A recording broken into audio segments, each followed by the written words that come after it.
you take it to neutral and you eliminate your price target entirely. Why?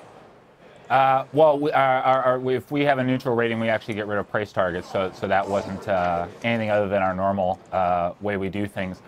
But for me, I mean, the change in Apple is it's a combination of weaker iPhone units, but really the kicker is I don't think that ASPs are going to give them the help that they did a year ago. So a year ago, for example, it looked like iPhone units would be weak, which they did end up being weak. They were flat last year.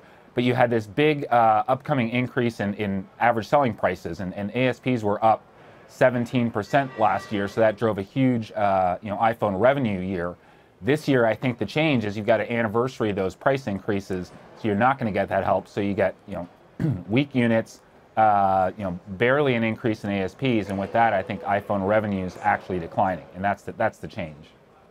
Rob, I've been noodling over this, as I'm sure many of us have, for days and days, and it seems to me that the ideal way to value Apple is average annual revenue per customer. So you should be, in an ideal world, looking at, is Apple gaining more customers year over year, and are they spending more year over year, factoring in replacement cycles and factoring in services? Are you saying that you believe on that basis, if we had all the numbers we wanted, it's actually flat or going down average, the annual revenue per customer? No, so I mean, I think their user base is still growing.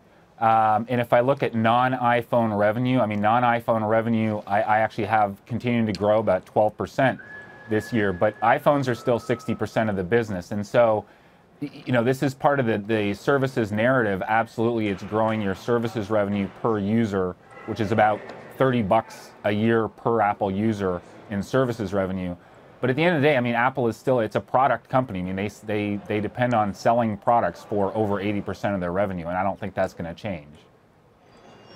Rob, how much do you put into, how much, I guess, analysis stock do you put into the Apple supply chain when you see companies coming out and saying that they're cutting their forecasts because of production orders being dropped by their largest customers? I'm thinking of Lumentum right now.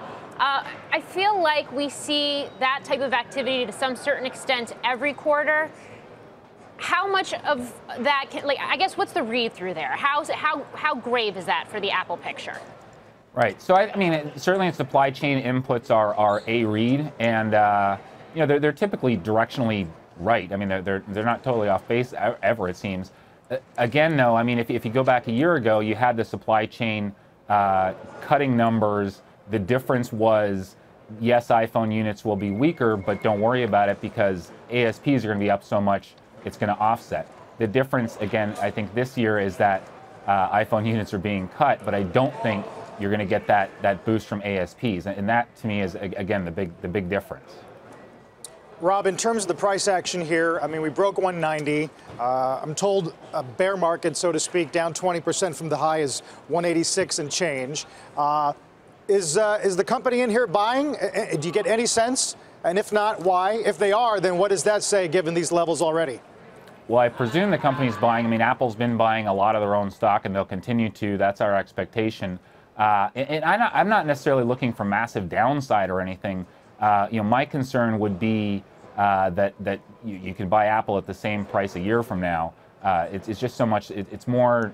It may not really go anywhere anytime soon. So, yeah, it's pulled back, but it hasn't pulled back that much more than the market. And I do think there has been a change. Again, if iPhone revenues are down this year, it's going to be pretty tough, I think, for Apple stock.